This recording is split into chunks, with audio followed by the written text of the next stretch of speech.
not sure if you can hear me or not. Alright, should be able to hear me now. I had a little difficulty there because of the new setup on Ubuntu. It's a little bit different, so you may not have been hearing me for a minute there. But yeah, I'm here and I'm ready to go. As I mentioned on my social media, I'm doing the Inkscape challenge for the month, which will be to create a winter themed scene basically. So what I'm going to be doing actually in this particular stream is I'm going to be doing a mountain scene with some snow-capped mountains. We don't have those here in Barbados. And fun fact, I have never seen snow in my life, so I kind of wing it whenever I'm doing snow. But it's still fun, it's something I like to do, so we'll see how this goes.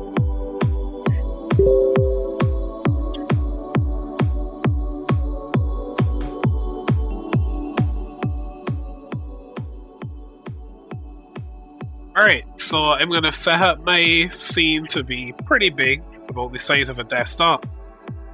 And after this is completed, I will make it available as a wallpaper. I forget when I go into full screen on Inkscape, it actually automatically changes the layout, which is cool, but sometimes I don't really like the widescreen layout.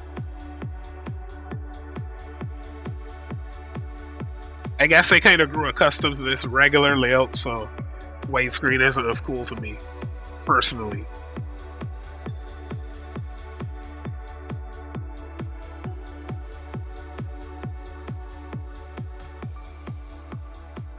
Alright, so for the background, I'm going to go with a blue rectangle, of course, because that will represent the sky. I think that's a pretty cool blue there. Gives a nice winter color to it. Now, just a second, because I forgot to open the Inkscape forums to check for the details of this challenge before starting the stream. Although I did read them before, I just want to refresh my memory, and in case anyone hasn't seen what those details are, I would like to run through them. So I'm just going to load those up quickly.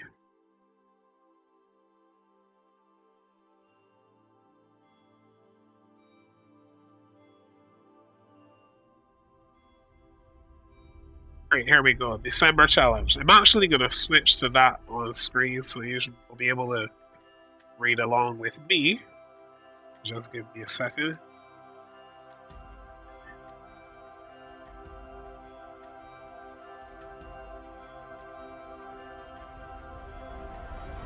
Here we go. Alright, so we're going to be drawing a frosty scene. Yeah, of course they ask, can we combine objects into a scene? And if you've been following me for a while, you know that that's my specialty. That's something I love to do. I've been doing that for probably close to 2 years now. And I've also been doing tutorials. I encourage you to actually subscribe to my YouTube channel if you're not subscribed already, because I'm going to be dropping tutorials pretty regularly. I'm hoping to do at least once a month, and if not once a month, at least once as soon as possible. Let me put it that way. So at least once a month, and if you don't see one in a month, usually I'll hopefully be able to put out like 2 after that time period, but I'm aiming for at least once a month, and hopefully more as I go forward. So yeah, anyway, right, multiple entries are welcome, but this time I'm only doing 1 entry, and I'm not going to necessarily keep it too simple because obviously I'm not an Inkscape beginner.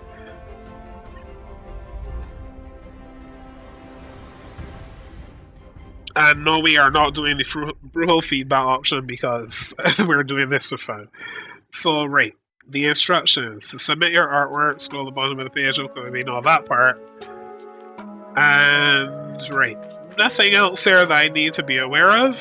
So, yeah, that's basically it, just doing a frosty scene. And I see someone else, or at least about, how many, about 4 people have done, well, 5. Or 6 really, have done mountains. I was looking at all of these and I realized that more and more of them are mountains than I was initially realizing. But I do like that there are some animated scenes here. That's really, really nice.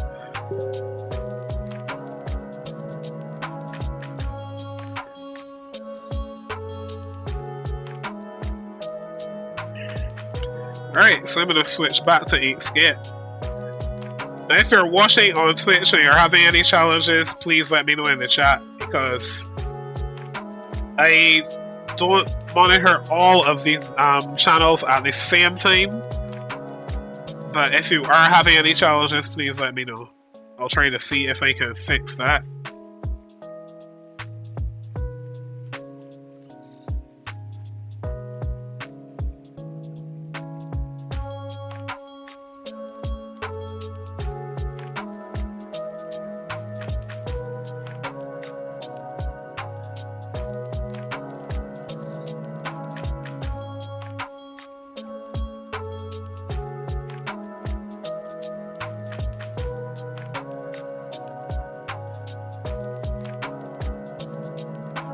Alright, looks like I'm gonna have to reconnect Twitch. Most likely.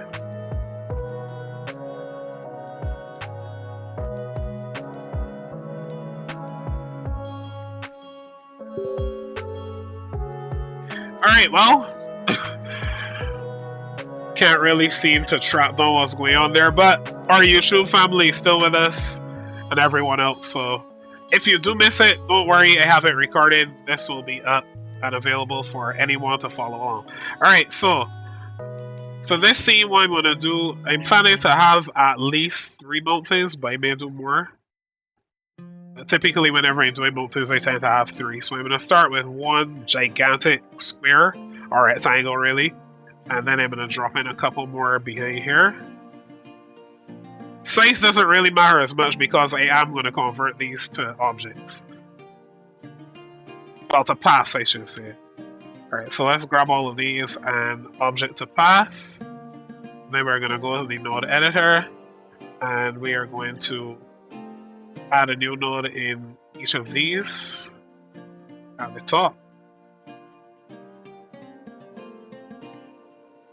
Now the reason I'm doing this instead of joining them is that, let me show you, if I were to join them, I'd get this, which is cool, but it's not exactly what we want, because we want to be able to actually make these look a little more natural. So that's why I'm adding another point in between. And when I do that now, I can actually drag this around where I want it to be, so that our mountain looks a little bit more natural than if it were just one pointy tip at the top. We can also make it somewhat lopsided. This one I'm going to drag this way. And at this point, we're not worrying about the color either, because all of that will be sorted out later on. We actually need to see where they are, so it's pretty cool if they remain this kind of blue translucent color at this point. And actually, what I'm going to do here is duplicate at least one of these and put in some other mountains in the background.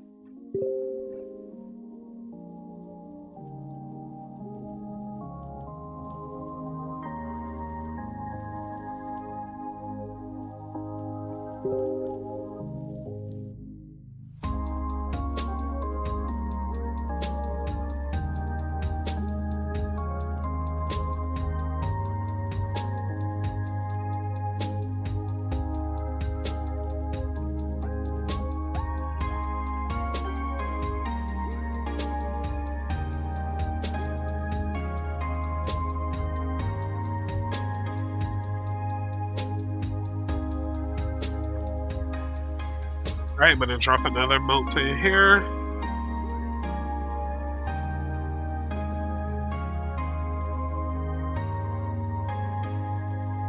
And one more right here.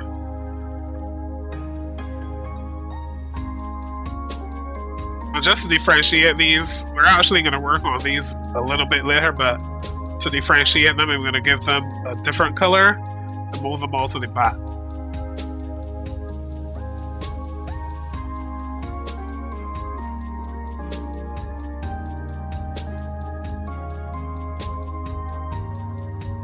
Right, so good. We have our mountains in place. And now what we're going to do is actually go ahead and create like slopes at the bottom of them. So to do that, I'm going to actually insert some other points here that I can drag around. Move this one to the very edge. And I do have snapping enabled in case you're wondering. Snapping will help me to put these points at the corners of the screen wherever I need it. But there are times where I may need to disable it so I don't end up with points snapping to other objects.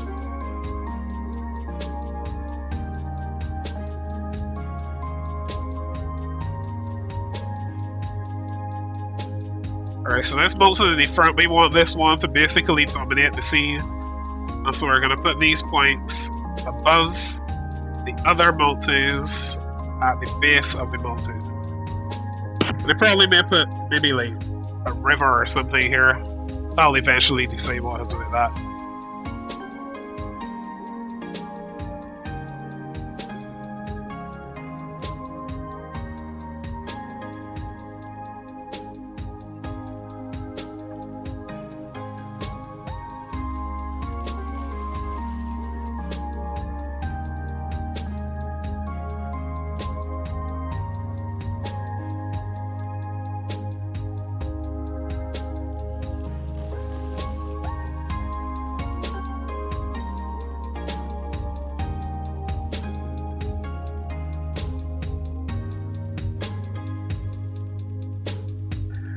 Alright, so we can go ahead now and color this mountain to kind of a dark brown, if I can find one in this palette, or I'll just have to do a custom color. Alright, this should be good. Oops, did not mean to open text.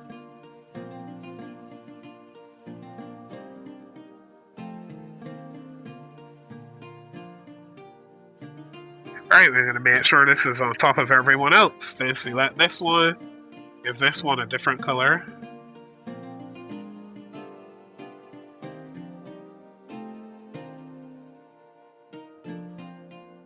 And this one can remain without any modifications and just give it a different color as well.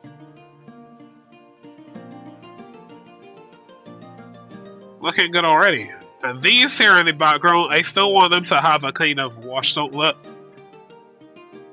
But we're still going to keep them brown. So what I'm going to do is actually change this to a kind of a dark brownish grey color. But leave them still somewhat translucent. So that they look like they're washed out in the background. In fact... Okay, you know what? I'll get back to that. I was thinking to give them a gradient, but instead of a gradient, I'll put snow on them. So I'll get back to that one. Alright, so good. We're looking good already. This one I'm going to duplicate and add snow to it. And to do that, I have two options. I can either use a gradient. So like, if I make this white, and then I add a gradient like this, and modify its position, and we just make to reflect. I modify its position on the path. It's not terrible, but at least you get some sort of a snow effect. But I don't actually want to do that because, as you can see, it's not necessarily realistic. So what I'm going to do instead, keep the duplicate that we already created, and then modify the points on it so that it is moving somewhere toward the top. Not completely covering the mountain, but somewhere toward the top. And then we're going to modify it with some other objects and blur those so that we have a kind of a progression from the top to the bottom.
Actually, what I'm going to do here is add some more points in between. Oops, I had the wrong one selected, so we select again and add some more points in between these so that I can actually move this one without affecting this line here.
Okay, so that's not too bad, and we could leave this as is and just have this one slow cap mountain over here. That would look cool, but of course we're gonna do more than that. Just saying, it looks cool as it is, and it would look really nice if we left it like that, kind of an abstract scene. But I'm gonna do more than that, obviously. So yeah, actually, what I'll do is export this as is and give it stages. It just fits this background. I didn't realize this was translucent. It's not supposed to be. Oops. We need to make that a lighter blue as well, because since it is now no longer translucent, it's darker than it should be. So you see this one or this one. I can't decide really.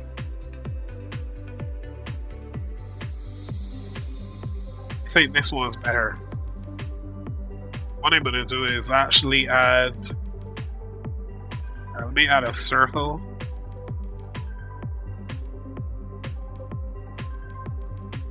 Or more like an oval, I should say. And then I'm going to duplicate this and set click on this. Right click. Oops, why don't I just click on it? Set click, good, there we go. Then move this one backwards and make it lighter. Can we even see it? Where is it? Okay, there it is. That was weird. Okay, now we're gonna resize this. So I forgot to turn that on.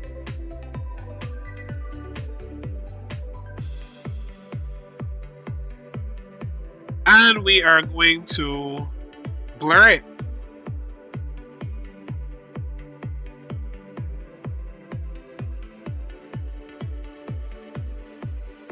Okay, wait.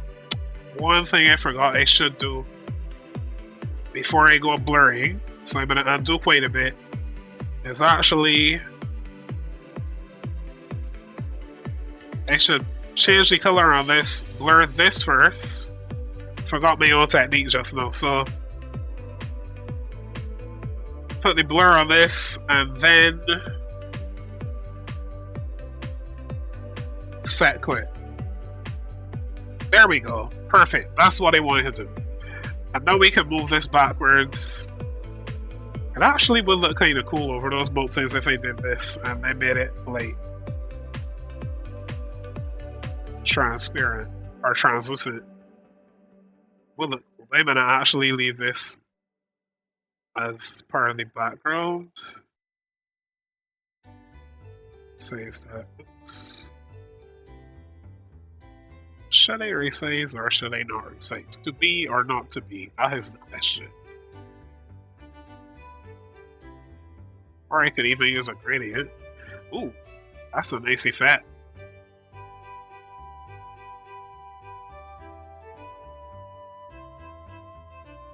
Ah, there we go. That is perfect. Just what I want. Good. And then I'm going to export this as is. So we have one version of this.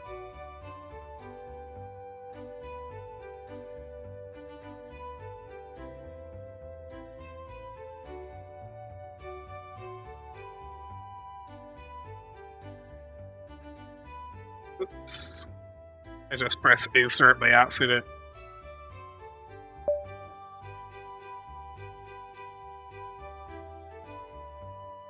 Let's call this stage 0.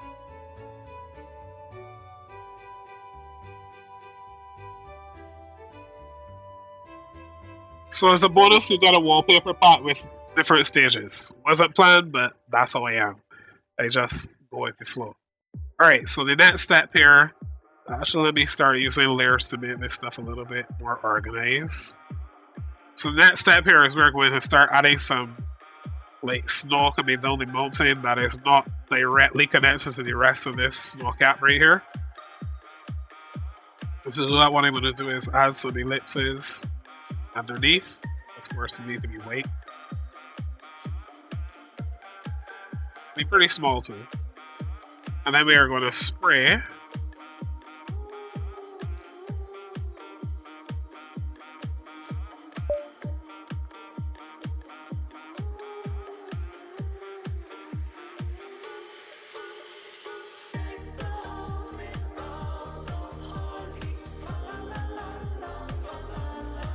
Alright, let me make this smaller because if I make it so wide, it's going to go all over the place and lack enough control. So I'm going to make this a lot smaller and then spray again.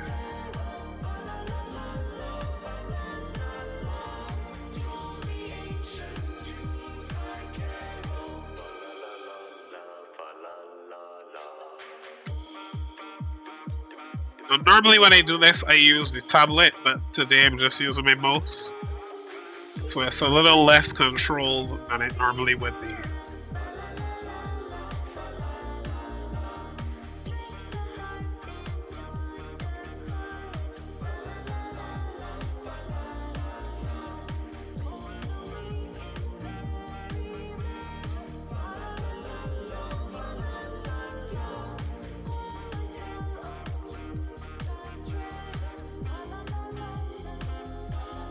And one of the benefits of using a layer to do this is that I can actually modify all of these objects at once without affecting anything else. So when I'm done with this, I'll show you what I mean.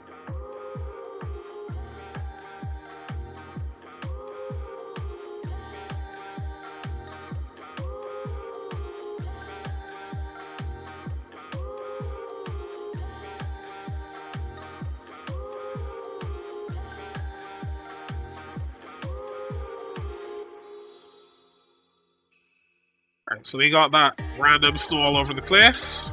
And as you can see, I've created a lot of objects. And it would be very tedious to go through and select all of these one by one. So what I'm going to do is select the layer itself. And as you can see, that selected everything that's here. And I can come to fill and stroke. And if I wanted to, let's say if I want to make these all red, I can just go right ahead and make them all red. Of course, I don't want them to be red, but that was just a demonstration. So what I actually want to do here is change their blur. I'm going to turn that up quite a bit. Not too much because I still want them to be visible, but enough that they kind of seem to fade into the background.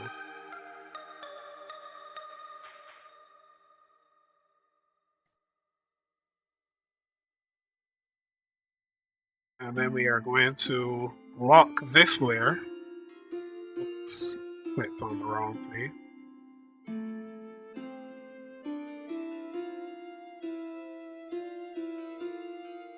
Great, and then we're going to select this rectangle here that makes up this mountain. Duplicate it and move it up above this layer. Well, into this layer really. And then let's... Right, so we actually unlock this layer. Then we'll select all of these objects.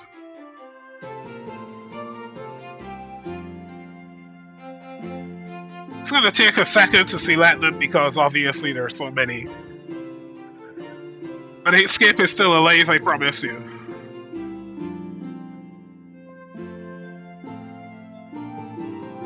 While that does its thing, let me just get a water break for a second.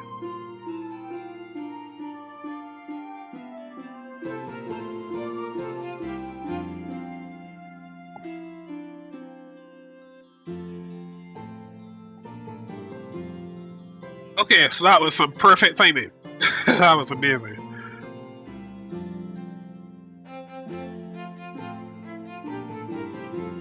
Alright, so now we've selected all of these. Select this one and set click. Good.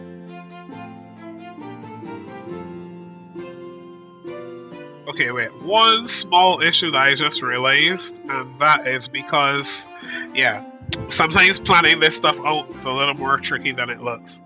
So I may need to actually move that. Oops, Inkscape crashed. Oh boy. Never fear, I have auto-save enabled, so I'll get it back.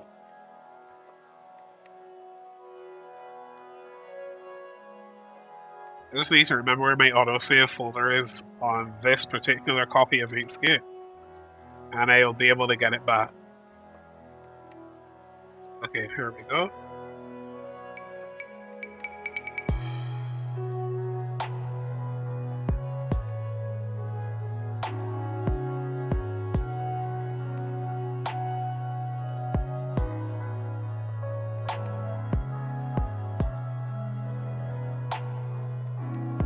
Okay, there we are. So, let's try that again. But wait a minute, it looks like it actually did clip correctly. So I did it right, didn't I? Yeah, I did it right.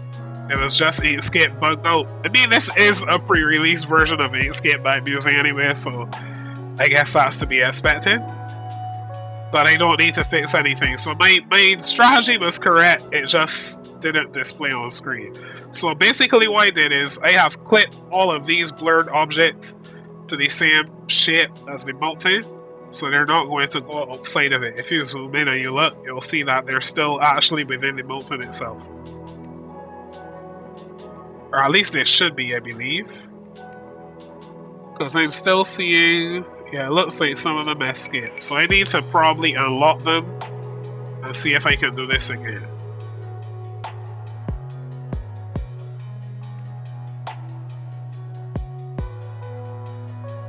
It's going to take a second to select these.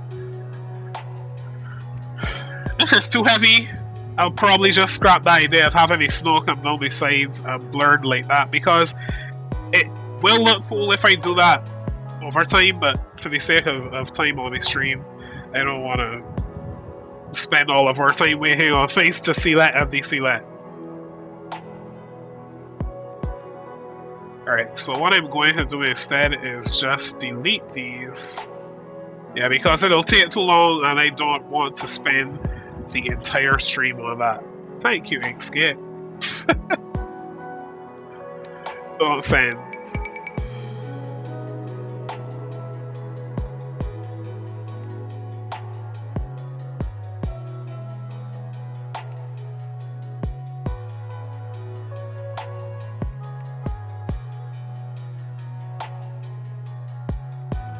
Alright, so let's go the easier route, and instead of selecting all of those, let's just delete layer, and that should... Okay, that crashed Inkscape again. It really doesn't like what I did there, apparently. Wow. Unexpected. Oops. Yes, I know that is not a file. I know.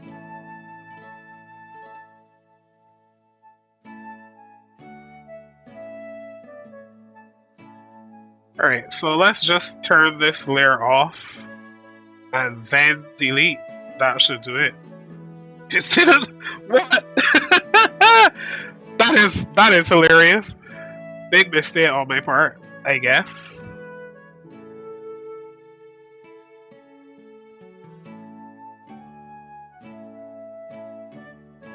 I'm pretty sure there has to be some way that this could be done, but I'll just have to turn that layer off and call it a day. Or maybe not, it's gone. Okay, good. There we go. Alright, so instead of going the complicated route, I will leave things simple. I think this still looks pretty cool. So maybe I'll just have these snow-capped mountains and then put some regular snowflakes closer up to the screen or something like that. This is what happens when you design on the fly, and I'm a very design on the fly kind of person, so no big deal. Alright, so we're gonna duplicate this one, and of course turn it white. And then we're going to use the same strategy that we did before, which is to basically add a bunch of nodes. Okay, not that many, obviously.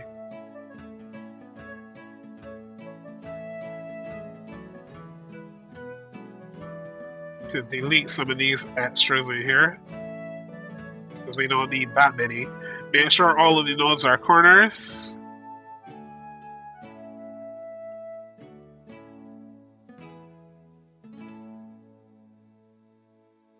Then we can just go ahead and drag these wherever we want them to go.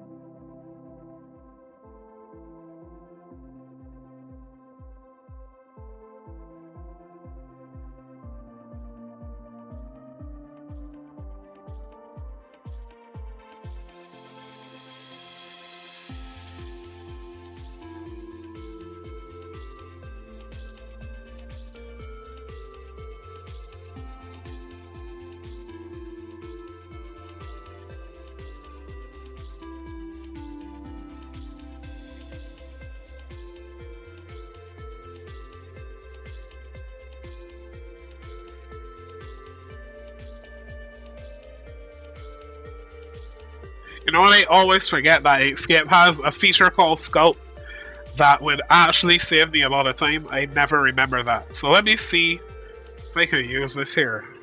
Alright, sweet, like sculpting or painting. Right, I always forget this tool because it was added, like, I can't remember how many releases ago, but it was added a little while back and I hadn't used it before that time, and then I never really got that into it. But it's a really cool tool, so let me see if I have the right... Yeah, I think this is the right tool here. Yeah, there we go. This will save me so much time. I always forget this. I just want to make sure that I don't end up pushing this top part right here. So let me make this a lot smaller. And that should do the trick.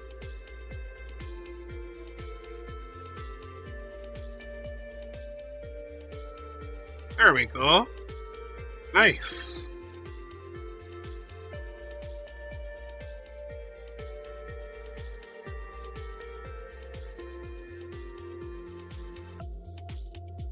Always work smarter, not harder.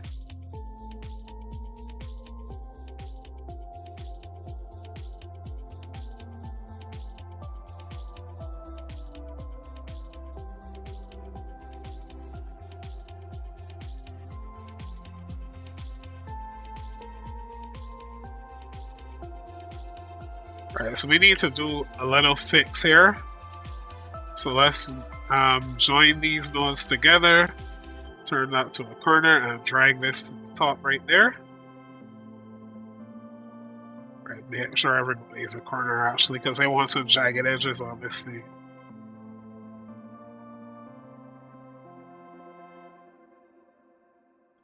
And let us delete this and this.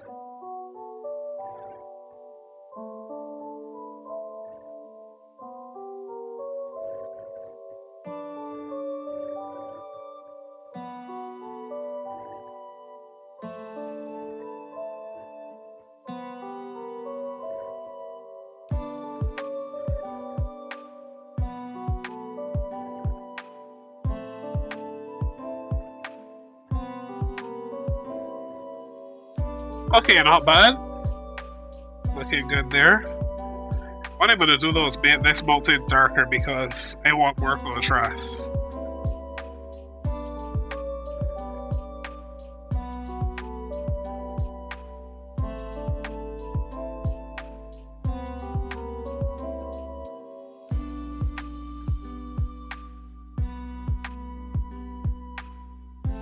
This one, I wasn't gonna leave this brown. I'm gonna actually make this white. And then what I'm going to do, duplicate. Did I just? Okay. Thought I had pressed Ctrl D. Alright, so duplicate, and then I'm going to actually make this one become part of the bottom of the mountain instead of the top.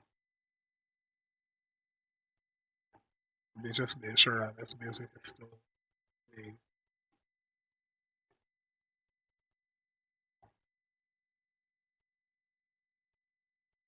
Okay, and the tab suspended.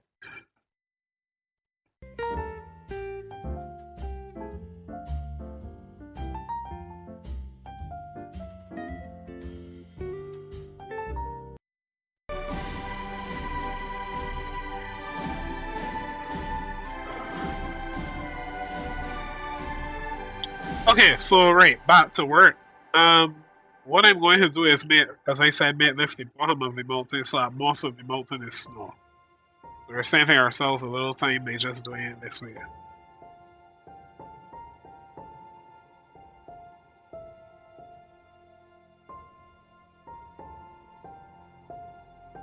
Oops, didn't mean to add a guide there.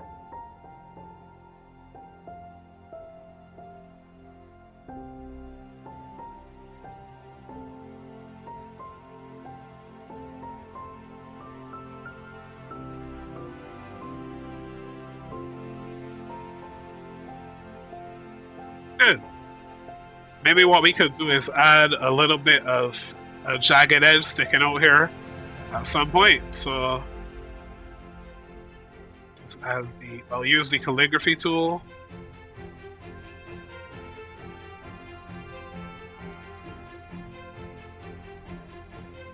Let's make that thicker.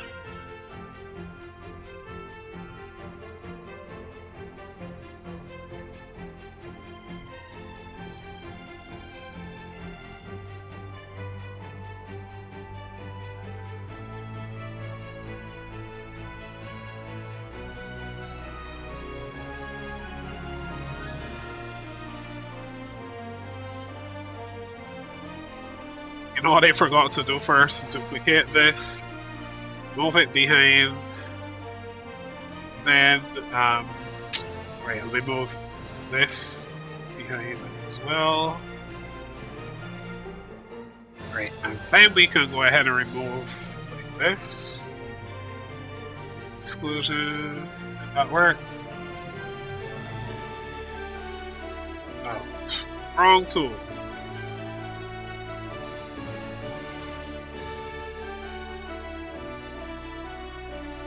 Where is it? There we go.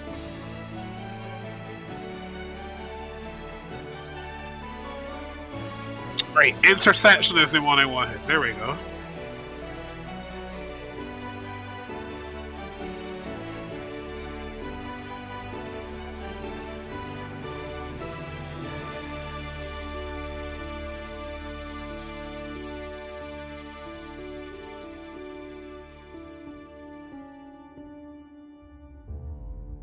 So let's simplify a bit. And then make everything a corner.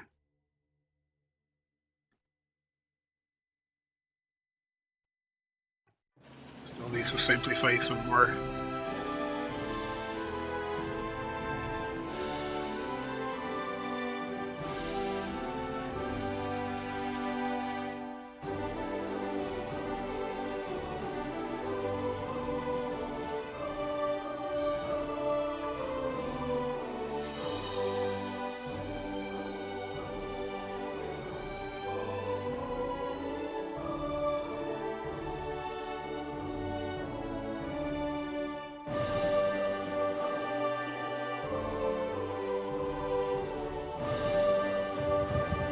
Good. Random piece of a mountain sticking out of here. Now, as to these in the background, what I'm going to do is actually give them a gradient on each of them, as opposed to having the solid snow caps on those.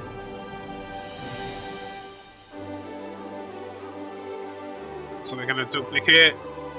Make sure they're nice and solid first, then make them white, and add a gradient.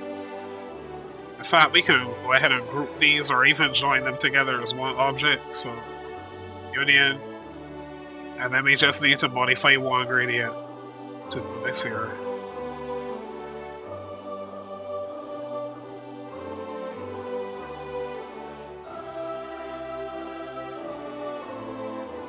Part of the benefit of doing it this way is that you can also simulate the directionality of the sun.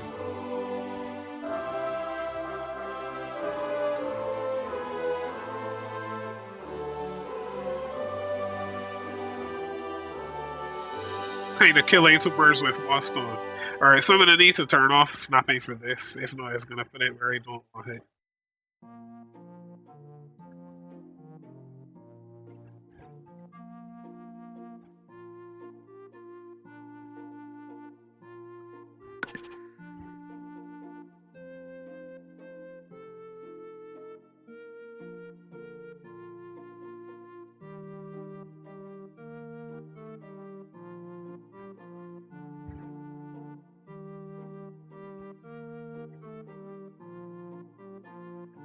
I think I'm pretty satisfied with it about there.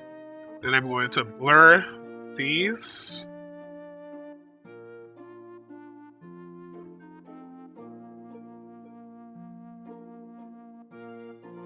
And duplicate. Blur some more.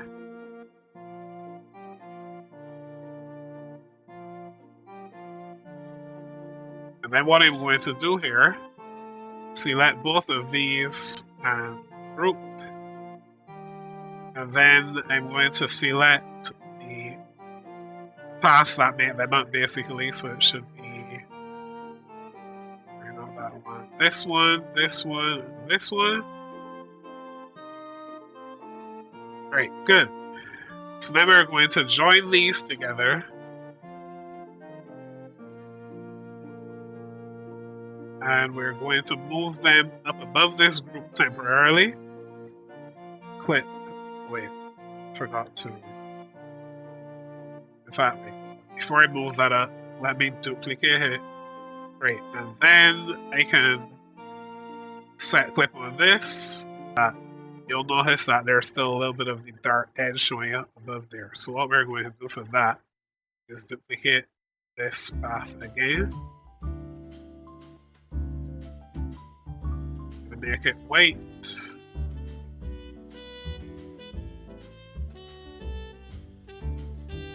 And then we're going to use that same gradient method that we did just now on this one.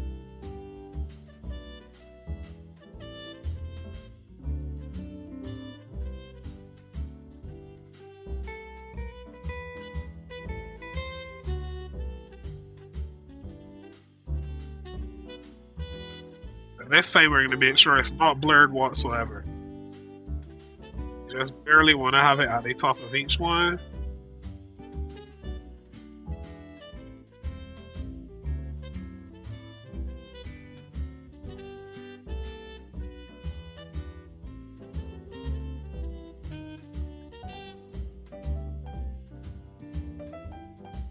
Of course, there are other ways to achieve this same thing, but I'm kind of just saving myself some time here.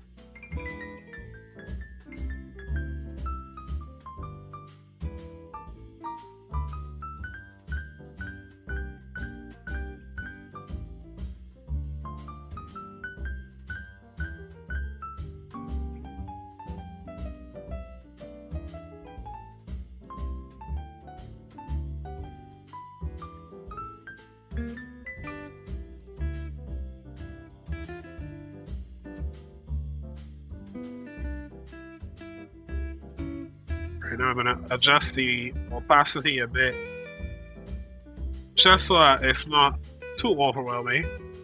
And there we have it.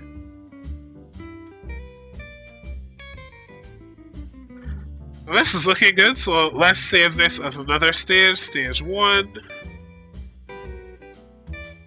For some reason, I'm not sure if it's because this is, I think this is the Inkscape snap, or is this the Debian version? I can't remember, but for whatever reason, the file saved dialog does not remember where you last saved when you're exporting. Unless you have it saved in the document, I think, something like that. It's kind of confusing.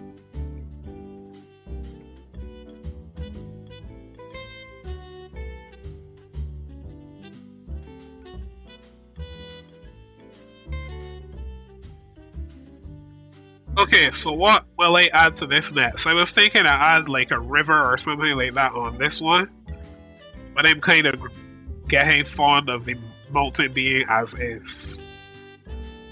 Maybe I could add like an abstract cityscape or something at the bottom, but I'm not quite sure. But in any case, what I'm going to do is add some clouds at the top and a little bit of snow blowing closer to the camera view to give us some depth and perspective. So let's start with the clouds first, and for that we're actually going to work on another layer. So call this clouds. And we're not going to make them too thick because we want the primary focus of this scene to be the mountains themselves. The clouds are just to add some detail to the scene.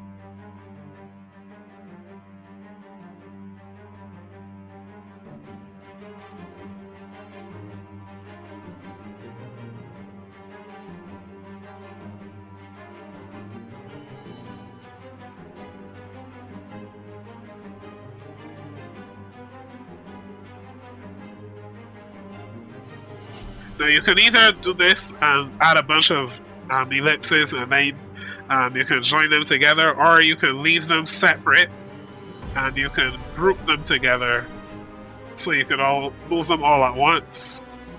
Now if you use this method and you blur them, you'll see you get a really nice effect. If you use the other method, you don't get that same effect, but it still gives you a nice hazy looking look. So it depends on the kind of cloud that you're going for when you do this. Or there is a third thing you can do, which is you can group this one and then duplicate and group and union, and you can actually use both at once. Which is the method I'm going to use this time around.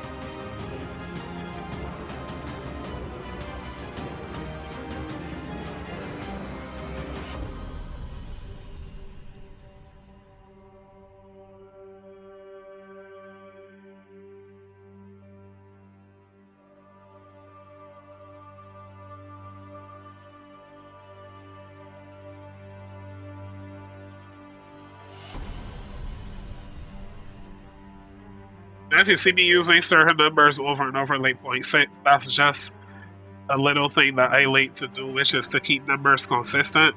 Your eyes don't necessarily notice the difference, but I like consistency. It's a method of stamping your own stamp on things, and also personally I believe that your brain actually does subtly notice the difference, just like how we're able to detect colors that technically you would think we can't see. But that's why like in most screens and stuff they give you like 16 million colors and that kind of stuff. You would think that we can't actually see them, but we can.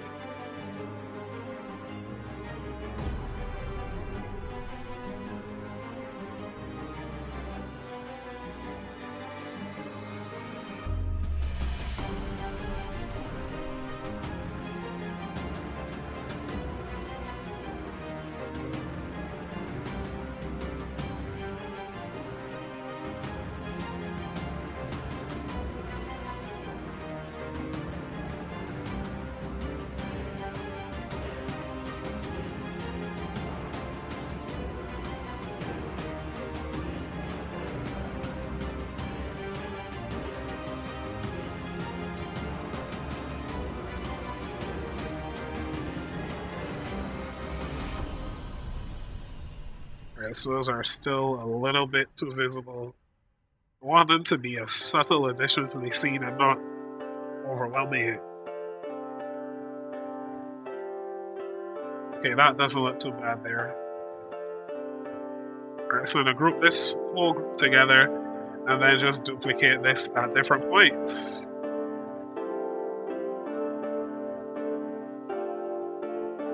And sometimes I'm going to flip them around a bit to give some randomness to it as well.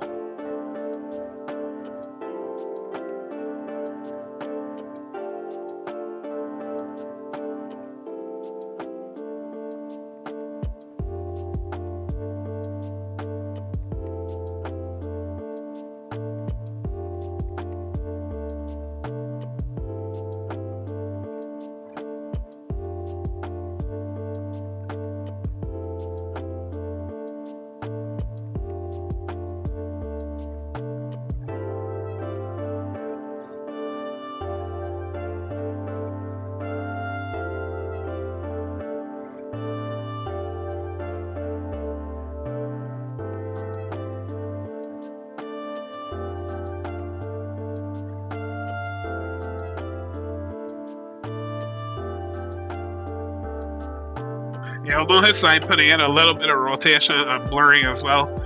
This is so that the fact that we're using a repeating pattern is not immediately obvious when you look at it.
Okay, that looks pretty good.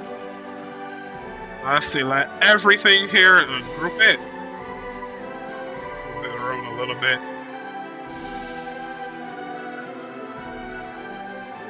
And I'm going to duplicate and blur to help it blend into the scene in the background.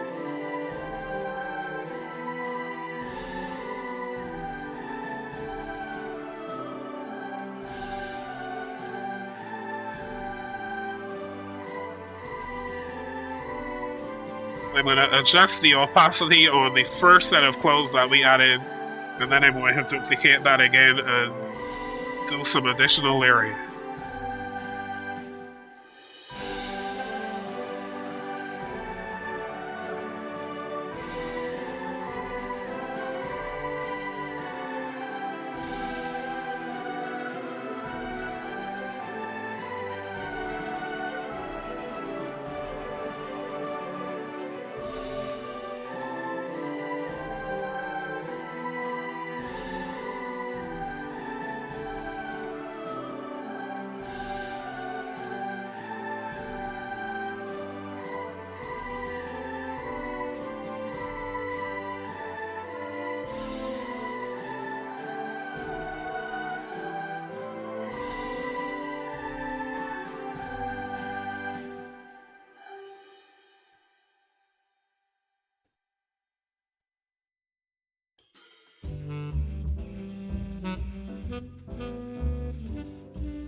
Okay, not looking bad at all.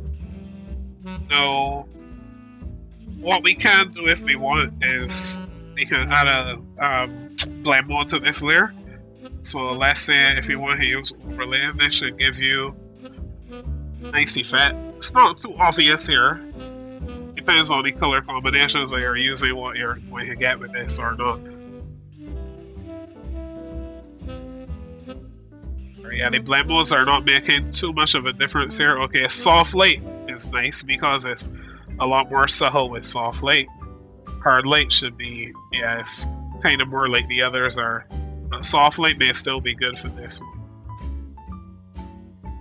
Obviously, color burn made it practically disappear. Wish it would because... Well, sorry, color burn, yeah, color burn went great. Multiplay, it's doing the same thing. Which one was it that made it? Oh yeah, difference will make it dark because the colors are so close in like their saturation, I think it is. So yeah, let's go with soft light for this one. And I'm actually going to duplicate this layer.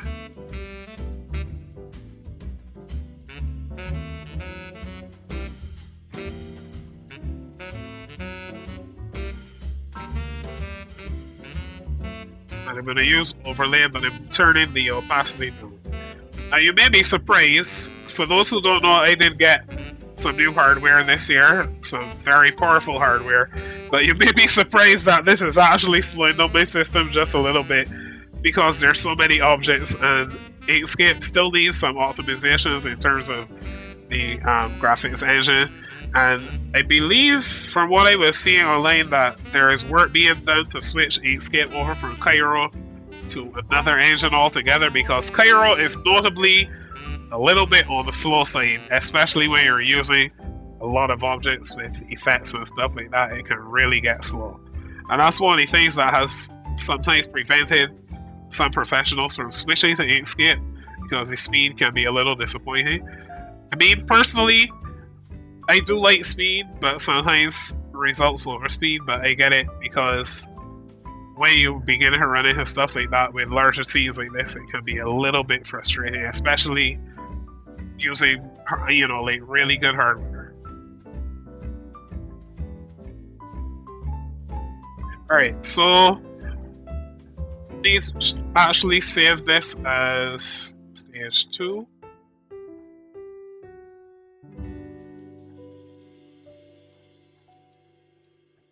Is it? Okay. I nearly thought it wasn't exporting.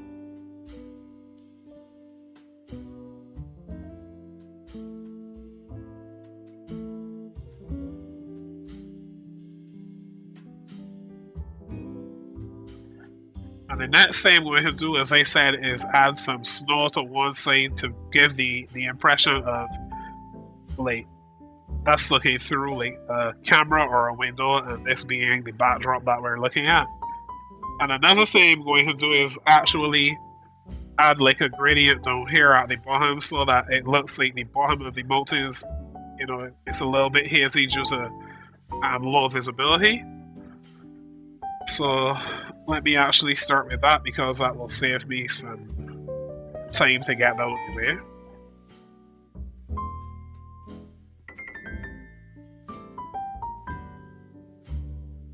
So to do that, we're going to add a rectangle.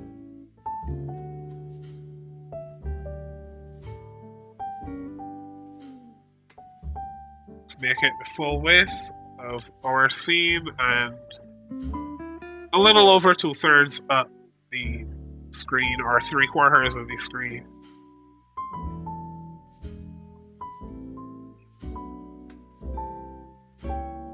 And then we are going to add a gradient. This part is actually pretty simple and straightforward stuff. Let's turn snapping back on to midway and get the mesh.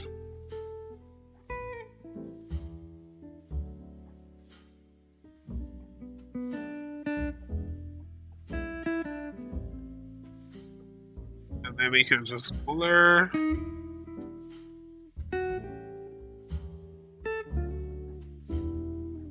Actually, what I'm going to do is duplicate this object, turn off the blur altogether, and right, this one will act as our clip. So right, good, there we go. Let's just widen this. I'm going to add some points on this gradient so that we can adjust where the haze ends, basically.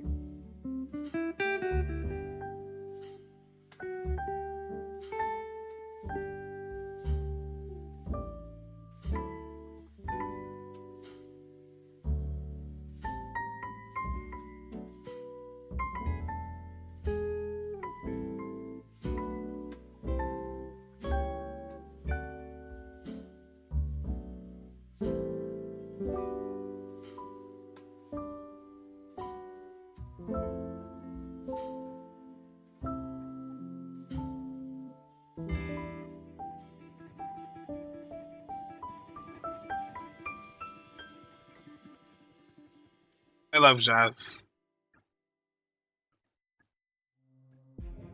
Alright, let's put this in the center and bottom, and then select the other object and set clip. And there we go. So that part was pretty easy. Add in some haze to the scene. We could make this a little more complicated. Oh wait, I just realized something. The edges are still visible, so let's fix that quickly.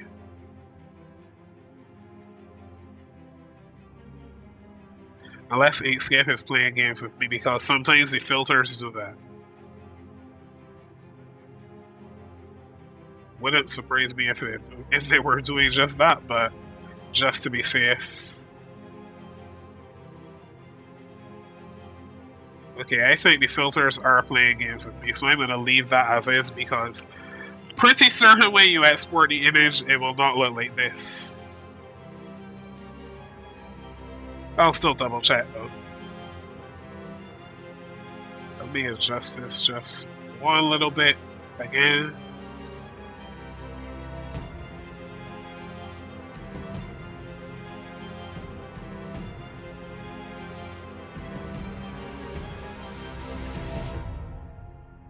I could have done that with circles, or ellipses I should say, because that would be a little more natural, but I want to see how it's going to look first before I go to make any modifications to make it more complicated. Always start with simple and then go on from there. As I like to say, stat simplicity. So finally what we're going to do is add some snowflakes, and I'm not going to make them too random because that is work.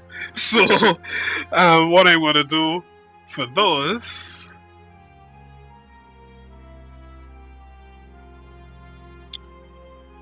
is just add a square.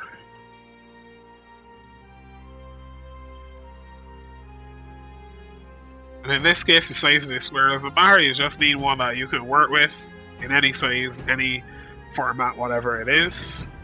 Rotate and duplicate by 45 degrees. Select both. Turn off stroke, turn off the fill. And there you go. A very simple looking snowflake. Now if you want to make this more complicated, you can go ahead and do something like this. That up to the corner here.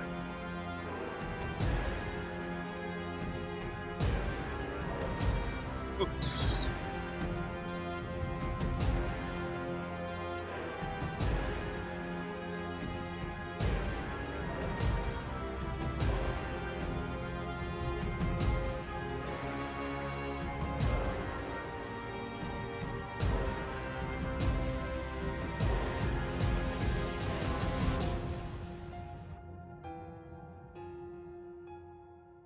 This is some pretty intense Christmas music. I love it.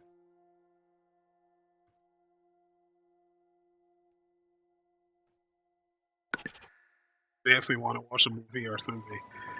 Alright, now. Alright, so that gives us a kind of a rough snowflake looking thing.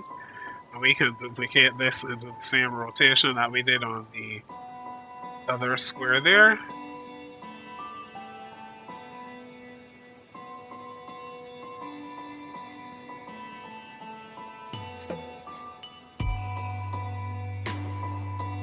And just to make it 6-pointed, let's go ahead and group this, duplicate, and drag up to here. And the same thing here. And here. And come on. What is it doing? Okay. And here.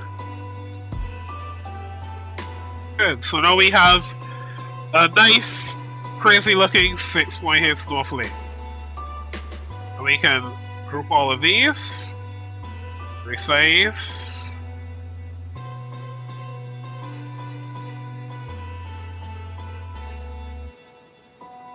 Inkscape is not enjoying how hard I'm working here right now. I can tell you that. Alright, let's turn off snapping for a second.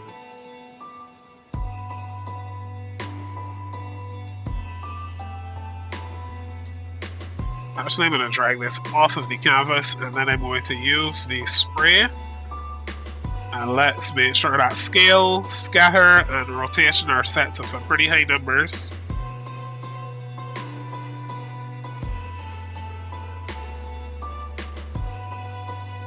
And we just need to go ahead and spray.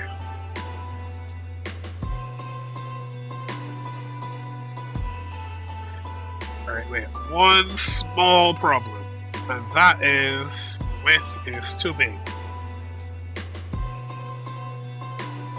Oh, and the amount is also too low, so let's make that about 35. Let's see how this looks now. There we go.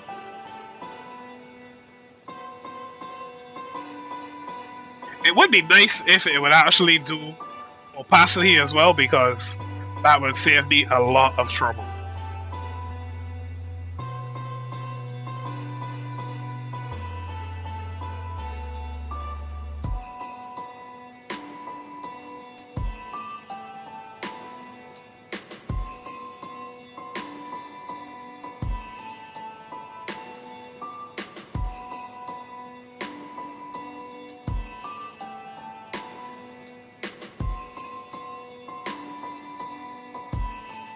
There's another thing I need to look into, which I keep promising myself to do, but I never actually get around to it, which is to see if Inkscape supports any form of layer masking similar to how you can do in GIMP, because that would save me a real ton of trouble when it comes to setting opacity across a bunch of objects, instead of having to select a group of these and then change opacity. And likewise, with another set, I would just do it all at once with a layer mask.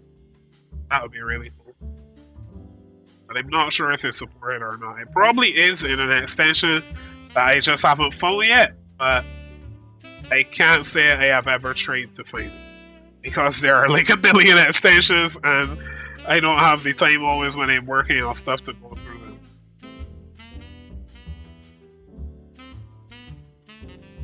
It's not blur.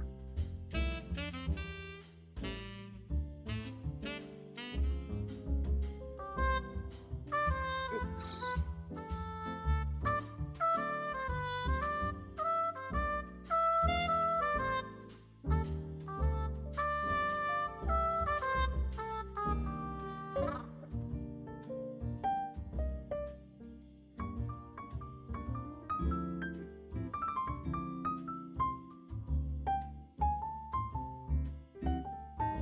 I'm going to group all of these together and rotate just a bit, because I want this to look like it's kind of blowing from the top and curving back toward the top.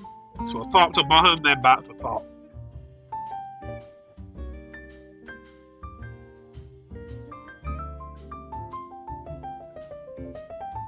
See if we can kind of move these into the corner here.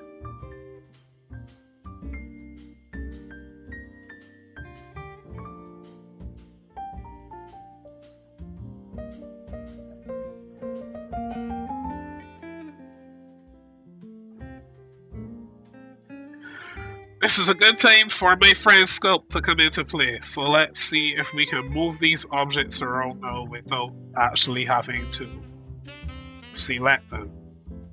So move objects in any direction. Yep, there we go. Perfect.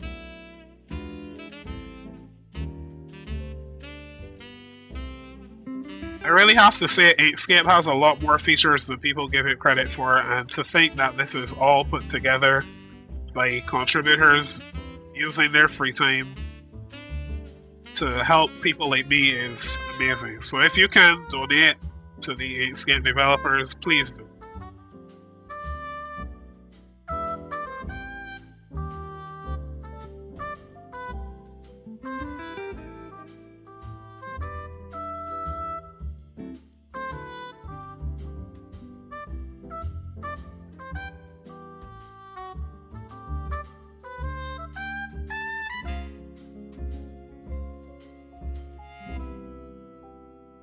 I like how, because these are individual objects, it gives you a feeling of like they're actually fluid and they're being blown around by the pressure, and it's not just like you're seeing these little dots or something. It looks like an actual fluid or an actual like wisp of snow or something.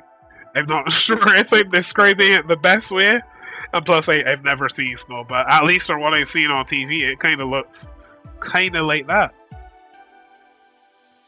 I just need to get the opacity right to make this look realistic.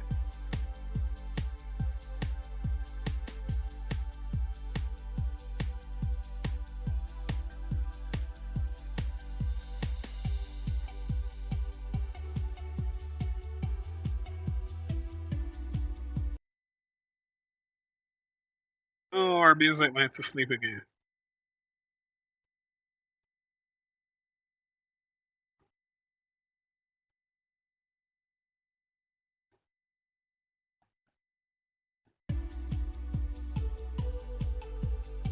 Oh, I got that perfectly.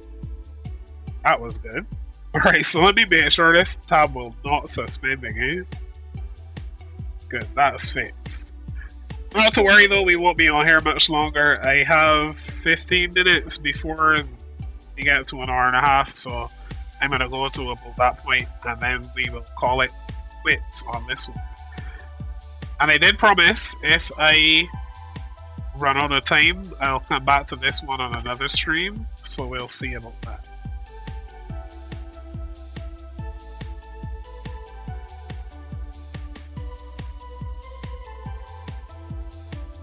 And I do like this scene as is, it doesn't need much more really.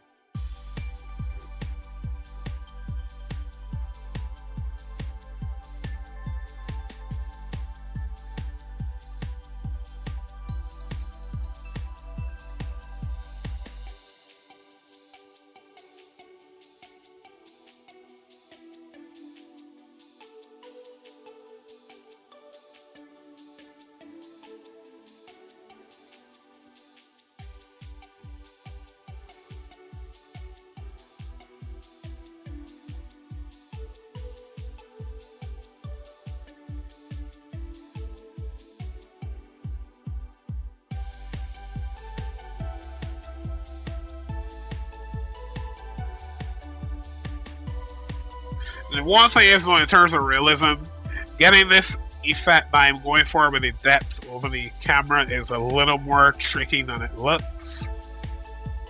You know, there's some ideas that you have in your head that are like, yeah, I can do that, that's easy. And then there's some that you're going to execute them and it's like, yeah, this is one of those that's a little bit of a, more than a, yeah.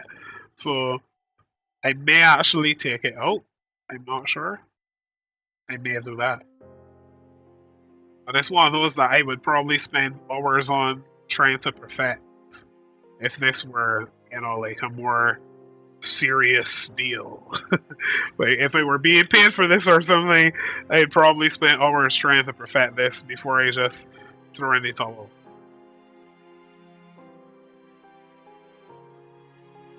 I mean, it's not terrible, but it's just, it could be more realistic in my opinion. But I still do like my snowflakes. They're not the most realistic snowflakes, but they're all unique in their own way.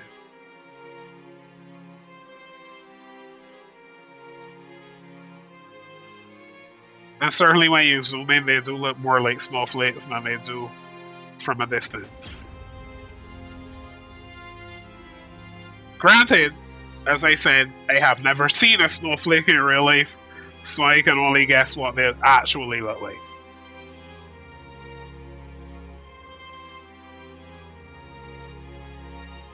Oh, I forgot to say this earlier in the stream. This is like one of the most important things, and I can't believe I forgot to say this, but special shout out to all of my December born people out there. That would obviously include myself, but if you're born in December, this is our time, so a shout out to you. Hope you're having a good one. And even if you're not, you know, it's still the best month of the year to be born in. Not just because of the gifts that we get, and I hope you get double gifts. If you don't get double gifts, let me know, and I'll talk to whoever needs to be spoken to, because you should be getting more than just a Christmas gift. You should be getting a Christmas gift, a birthday present, a present for being special, a present for being born in December, a present for just getting presents, you know, that kind of stuff. Because we're special people. But people don't recognize that, and it's time that we take a stand and we let people know what should be done for us December born people. I mean, hey, look, even Jesus was like, you know, the best time of the year is alright, I'm gonna stop there, but yeah, basically, shout out to all you December people, and I hope you're having a good one, and if it's not good, I pray that it gets better for you and you get to enjoy this time. Alright, what more can this scene take? Or does it actually need more? I kinda like it without the haze, although it's not terrible.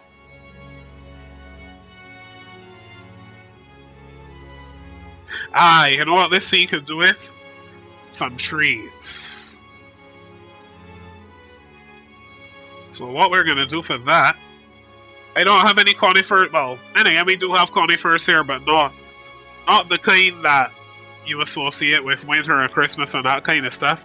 The conifers we have here would surprise you because most of them don't really look very coniferific, to coin a term.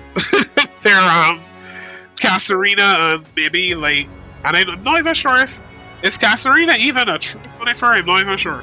But point is, we have some quote-unquote pine trees here, but they're not exactly very pine tree looking. So I'm going to have to improvise.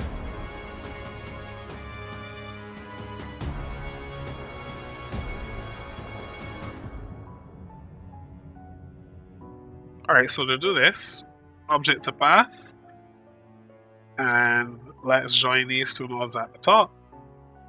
And this is like really easy, so just duplicate, start snapping back on, drag down,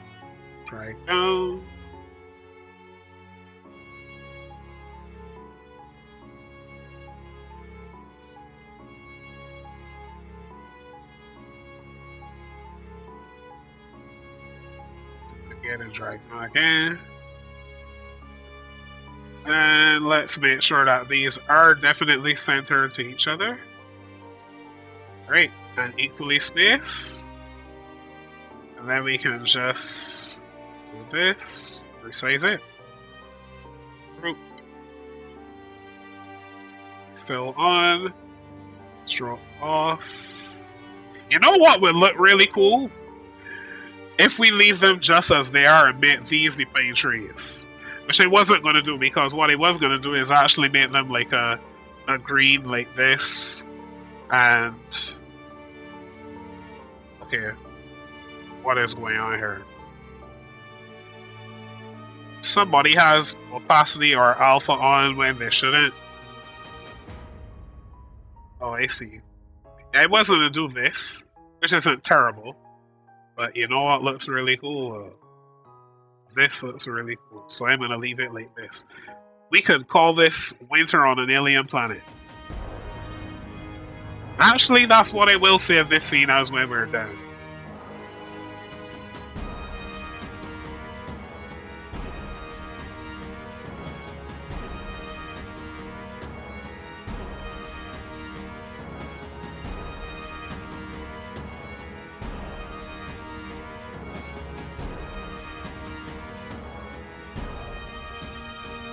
Golden rings.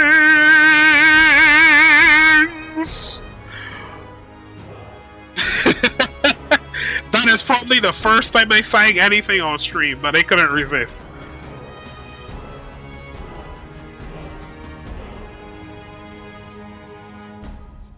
Also the first time I did opera on stream, but hey.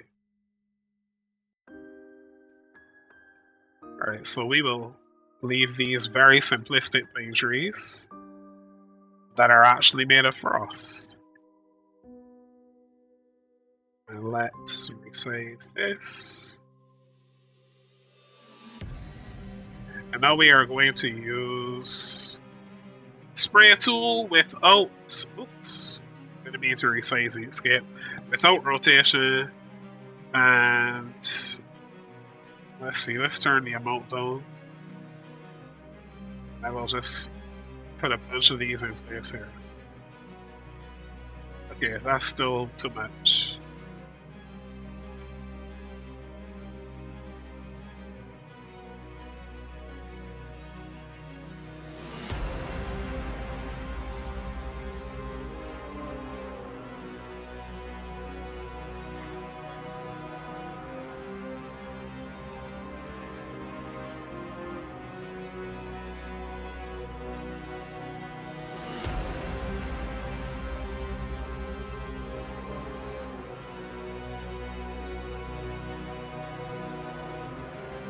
Just scattering these randomly down here. Any stragglers will be deleted. That sounds more ominous than necessary.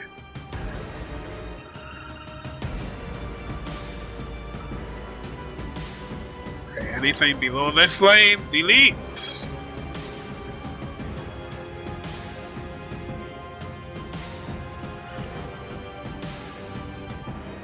And finally, what we are going to do here is grab, let's see, which rectangle is it? Or which path, I should say. This one, duplicate, and move you up to pines.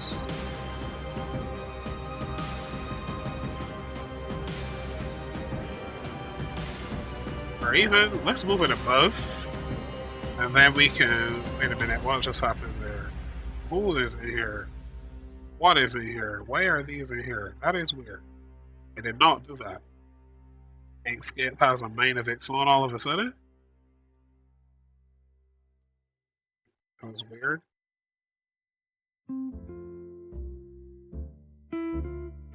Oh, I see what happened. It accidentally dragged some into a plane. Okay, so where is that object?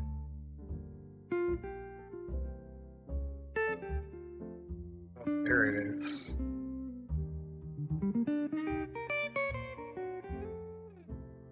Gotta be careful when I'm dragging.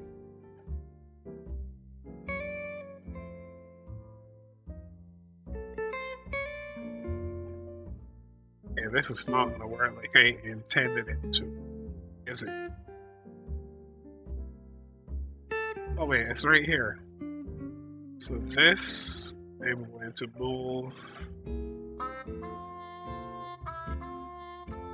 above, right, there we go.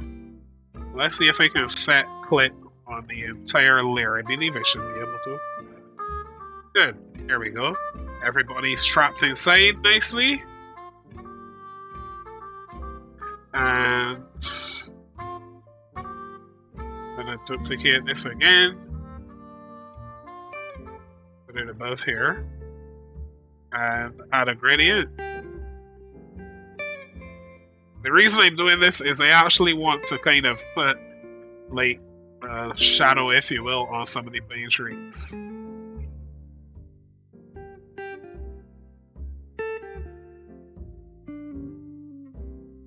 Right, don't need snapping for this, so let's turn it off.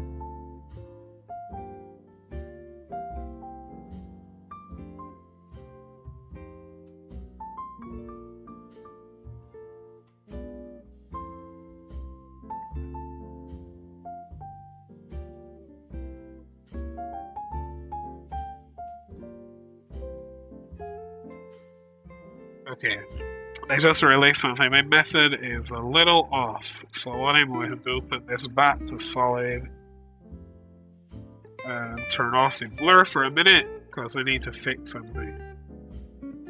So let's select this rectangle tool and path. There's the path. Path 7. Move these up of everything else. Up these. What is this? Okay, right. Here we go.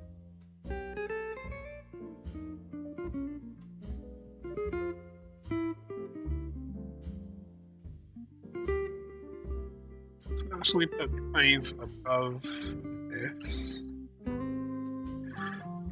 My brain is doing like 50 things at once, so if I seem to be a little lost, not to worry. I kind of know what I'm doing, but just need to figure it out in a sense.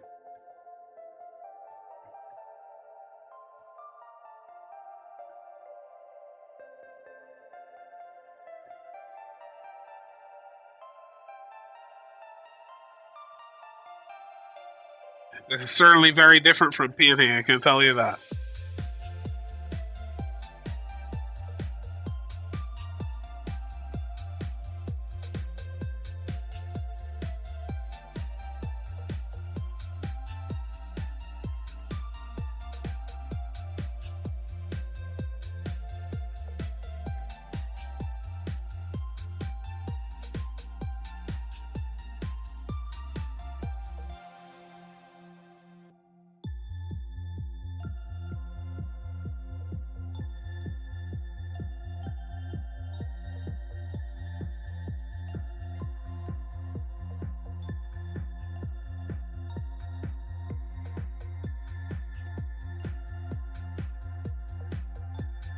Okay, so definitely this is not going to work for these planes like I want it to, so what I'm going to need to do is use opacity instead. Or then again, no. I don't need to use opacity, I just realized I can do this with ellipses. Yes, so let's create a new layer. This is the last thing I need to do. I'm sorry for any confusion because I was literally just trying to work out a method to make this work as I was going like on the fly. So yeah, figured it out now. So this is the final thing, and then I'm going to close out the stream. So I just need some ellipses here over the planes.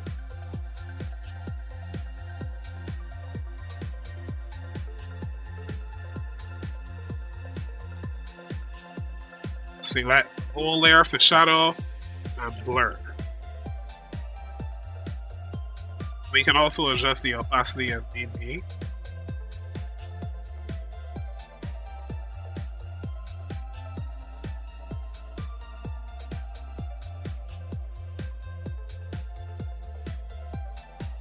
And let's see here. Right, there we go.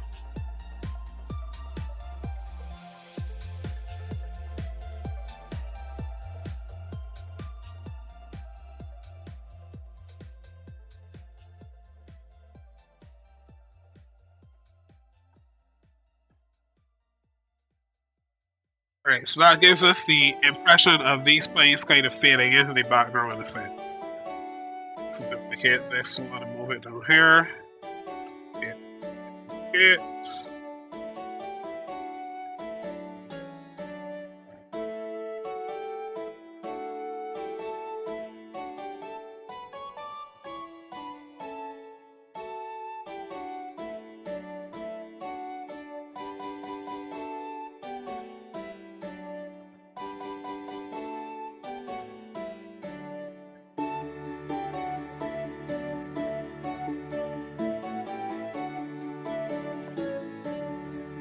Good.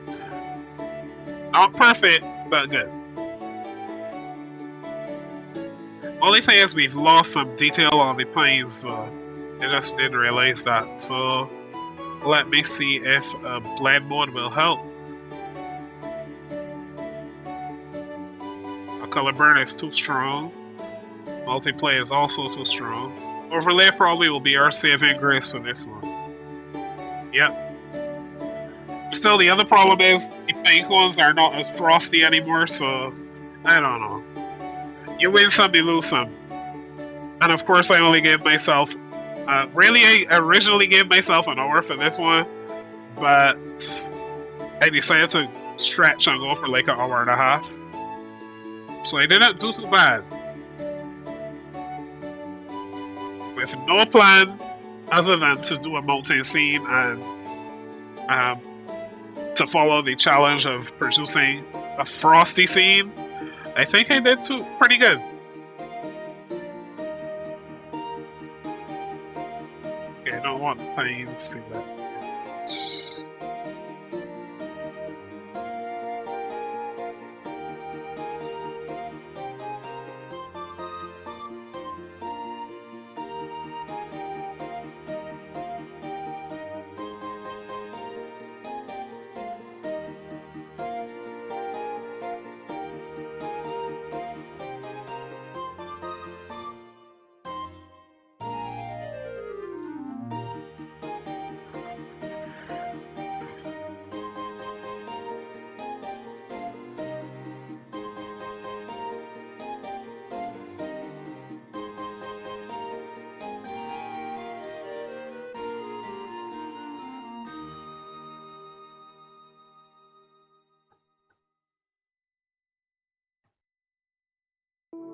Okay, I'm gonna stop playing around with this.